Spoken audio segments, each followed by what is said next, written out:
जवाब दिया वो ये था कि हमारा वज़ीर आज़म जो है उसे हलाल और हराम का पता होना चाहिए। अगर वो जंग में लड़े तो एक फौजी की तरह लड़े, अगर वो उलमा इकराम में बैठा हो तो उलमा इकराम की तरह बातें करे। अगर हमारा वज़ीर आज़म एक काजी के मनसब पे बिठाया जाए तो हमारा वज़ीर आज़म एक काजी की तरह हो। हमारे वज़ीर आज़म को कम से कम एक महीने में ज़रूर सब्ज़ मंडी पे जाके वहाँ से रेट चेक करने चाहिए, वहाँ सब्ज़ी लेके आनी चाहिए अपने घर के लिए अपनी तनख्वाह में से।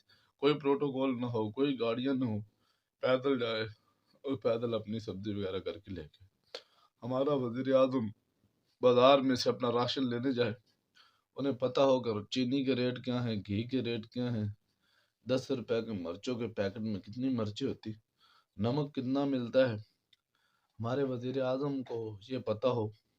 फिर हमारे वज़ीर आज़म साहब जब गंदम का एक मन ख़त्म हो जाए तो वो गल्ला मंडी से जाके एक मन गंदम का ख़रीदे, तो उन्हें पता चले कि गंदम के रेट क्या है।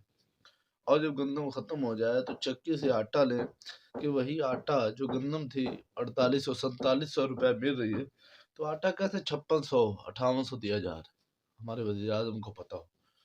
हमारे वज़ीर आज़म को ख़ारजा